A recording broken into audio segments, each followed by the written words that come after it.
Hello there, and welcome back to episode 2 of Dropshot TV. In this episode, we're going to be speaking about the Cincinnati Open, which is coming up. We're going to be doing a sort of mid-tournament review. Obviously, the tournament has begun. We're heading to the last 16, and we're also going to be predicting who we think is going to win the tournament, round by round, predicting the draw, and seeing really who the favourites are heading into the US Open.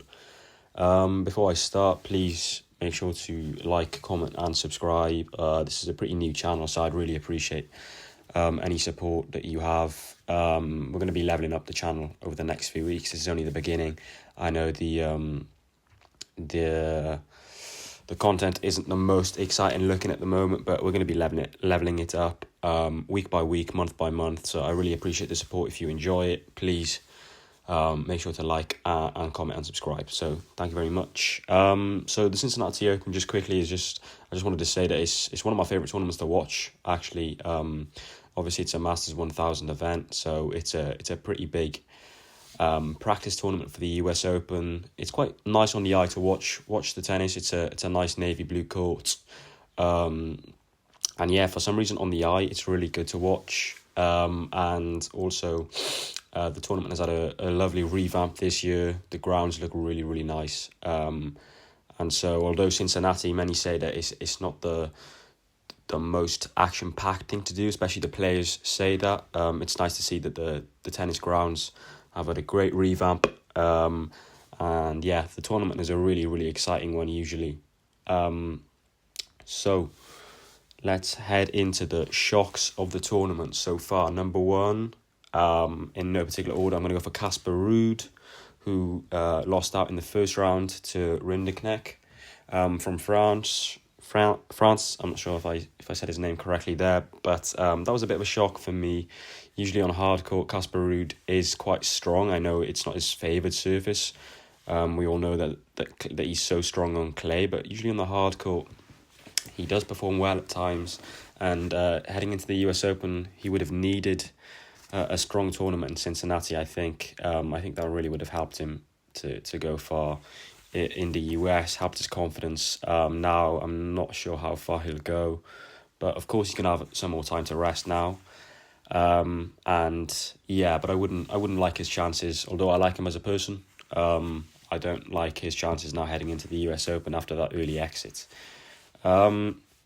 The second shock is that Stefanos Tsitsipas left out early. I know many of you might say this is not a shock, but there was some hope with Stefanos that he was going to up his game. Obviously, he's partnered back up with his father now as his coach after his old coach Igor said some pretty controversial stuff about their relationship, saying how Stefanos doesn't put as much effort as he thinks he should into his training, and many would believe that's true, but Stefanos is excited to join back with his father. They had some issues before as a relationship, but they've said now that they're going to have a much more professional relationship. So yeah, we'd be really excited to see how that pans out. There was hope with Stefanos. He may need some more time with his father just to see, but we all know the talent is there. I feel like next year, 2026, will be a sort of make or break year for him, and hopefully he can close out the year well. But yeah, that it was still a shock for me to see him leave so early.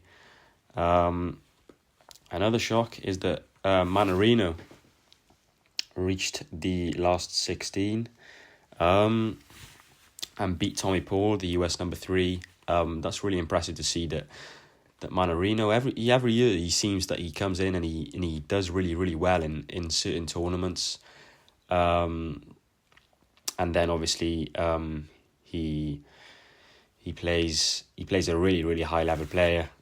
He's got Jannik Sinner coming up now, so I can't see him making it much further, but it's a really impressive attempt. I love the way he plays. It's very old school. He seems like he doesn't need to be incredibly fit to play. He's 37 years old and he's still doing his thing, and I feel like he is one of those players that could carry on a long time into the future, just because the way he plays doesn't really require him to be absolutely purely athletic and cover the whole court. And then lastly, De Minaur, his early loss to Riley, the machine serve Opelka. That was a shock for me.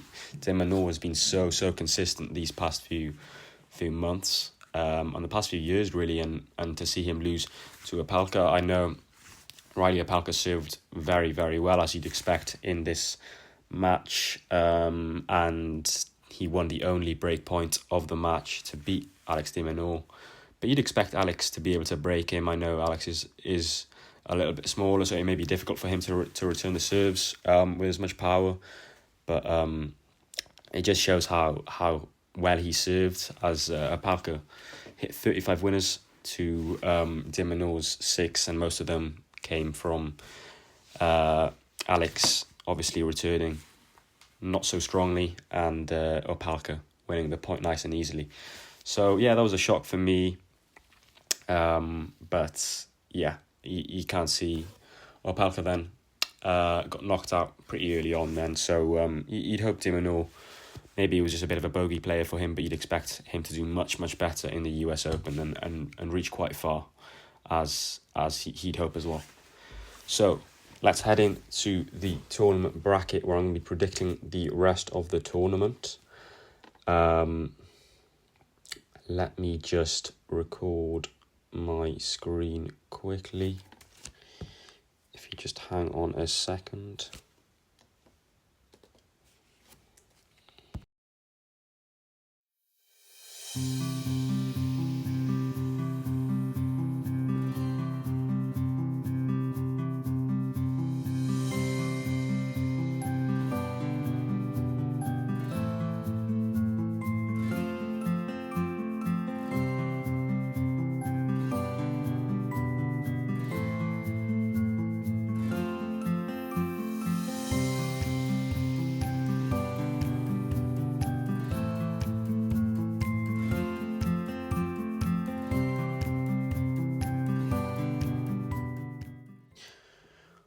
Okay, so let's get into predicting the tournament. So first of all, we've got Jannik Sinner versus Mannarino. I've got to say, I think Jannik is going to win this one pretty comfortably. I'm not sure he's going to have much problems there, although it's been a really good effort from Mannarino, and yeah, I hope he makes it into the US Open as well and has a great tournament there, which I'm sure he will. Next, Felix Auger-Aliassime versus Benjamin Bonzi or Bonsai, I'm not too sure. Which I think Felix will take. I don't know much about Bonsai. I know he's French. He's 29 years of age, and he's obviously he's beaten some really strong players. He's beaten Musetti. He's beaten Tsitsipas, Arnaldi. So he's having a really good tournament so far. But I think Felix is gonna bring his tournament to an end. Felix is playing some good tennis at the moment. He didn't have the best tournament in Toronto, but this tournament so far he's looked really strong, and yeah, I think he's gonna take the win here. So I'm gonna go for Felix. Next is Taylor Fritz versus Terence Atmani. I'm going to go for a Taylor Fritz win here. He's one of my favourites for the US Open, actually, apart from Jannik Sinner and Carlos Alcaraz. I know he lost to Ben Shelton, but I think in a Grand Slam, I can't see that happening. I think Fritz is incredibly strong, and yeah, I think he's going to take this one. Next is Frances Tiafoe versus Holger Rune. They obviously had a really intense match in this tournament, actually. Last year, I believe it was. Tiafoe took that one really closely. Holger Rune was in the lead going into the third set last year, and Frances Tiafoe managed to turn it around. He had the crowd on his side, obviously, and he's going to have the crowd on his side this time round. But for me, Holger Rune is going to take this one. Yeah, I like Holger. He's playing really good tennis at the moment, and I think he needs to go far in this, and I think he's going to be really motivated to do so after a disappointing run in the last tournament. Ben Shelton versus Yuri. I'm going to go for a comfortable Ben Shelton win, although I do like Yuri Lehech's play. I watched him at the Madrid Open, which he got injured in the semi-final versus Felix Auger-Aliassime last year. He's playing some really, really good tennis. I like him. He's solid. He's very young. But Ben Shelton's on a great run at the moment, and I think he is going to take this one nice and easily, actually. Then I'm going to go for Zverev and Khachanov. I'm going to go for Zverev here. He would be the favourite. I'm going to take him. I know Khachanov is playing really good tennis at the moment, making the final, I believe, of the last tournament, of the warm-up tournament for the US Open. But, you know, Sasha Zverev on his day is a really, really difficult player to beat. And Khachanov is getting a little bit older, but I think, yeah, Zverev is going to take this one. Rublev versus Komesana. This one for me has to be for Rublev against the Argentinian. I just think Rublev at the moment is doing his stuff well. He's beaten some good players recently. He's beaten Popperin. And yeah, I think Rublev will take this one. It might be a closer game than people think, though. Then I'm going to go for Carlos Alcaraz versus Nardi. Not much to say here. I'm going to go for Carlos Alcaraz with a comfortable win. Although sometimes he can surprise you with drop a set, have a set off. But I think that's what makes the fans love him, is that he sometimes his mind isn't always in the game, and he's quite relatable in that sense that unlike Jannik Sinner, who is always on his game mentally, or seems like it anyway, you can sort of see when Alcaraz isn't doing as well. Jannik Sinner, all right, I'm going to speed this up a little bit for you. Jannik Sinner versus Felix, I'm going to go for Jannik Sinner. Fritz versus Rune will be a really, really good game. I am actually going to go here for Holger Rune. I think he's going to have a really strong tournament. So I'm going to take Holger here. This may be a surprise, but yeah. Shelton v Zverev, what a game this is going to be. I think here I'm going to go for Zverev. I think Shelton had a great tournament, of course, coming off his win, but I think, yeah, he's probably quite tired at the moment. He's going to need his rest coming up for the US Open. I don't think he's going to be in the chance to win both tournaments in a row, both Masters 1000. He won his first one. So I think Zverev's going to take this one, although it could be a close game. Then we got Andrei Rublev versus Alcaraz. I'm going to go for Alcaraz to take that one in too. Sinner versus Holger Rune. I think this is where Holger Rune's tournament comes to an end, and Jannik Sinner is just so solid. Plays such solid tennis, great serving, and I think his percentages are so consistent and so high. He plays with such power and precision. And yeah, I'm going to have to go for Jannik Sinner for this one to reach the final. Then Zverev versus Alcaraz. I'm going to go for a little bit of a shock here. I'm going to go for Alexander Zverev to reach the final versus Jannik Sinner. I don't think this means much that Carlos is losing this one, but I think he plays well in the massive, massive moments that matter. So I think in the US Open, he will perform. And then for the final, I am going to pick Jannik Sinner. I believe he's the favourite going into the US Open. I believe he's going to win the Cincinnati Open. I don't think I'm saying anything crazy here, but I think he is the next big star of tennis. If he was to show a little bit more personality on the court, people would love him. But we understand that when you play a match of tennis, you don't really want to be showing too much emotion out there.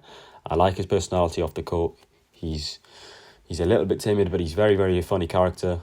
I like the video of him with the Italian president, I think it was, laughing to his friends. He's a relatable guy, young guy, 23 years of age. And I think, yeah, he is really the forefront of tennis right now, him and Carlos Alcaraz. But I think Sinner is on a better run of form, and I think he's got the US Open. He's got one arm on the trophy, I think. So, yeah, that's it for the tournament bracket. If you enjoyed the video, please be sure to like, comment, and subscribe. If you agree or disagree with some of my views, if not, if you do, please comment below your views. I'd really, really appreciate it. It's a new page, as I say, so as the time goes on, it'll be looking a lot better. But it's just a place to talk tennis, talk open about opinions, and yeah, that's about it. If you'd like to comment, let me give you some ideas. Maybe comment below your favorite tennis player of all time, and I can comment back if I like the choice or not, and maybe your US Open favorite heading into it. So yeah, thank you guys for listening, and goodbye.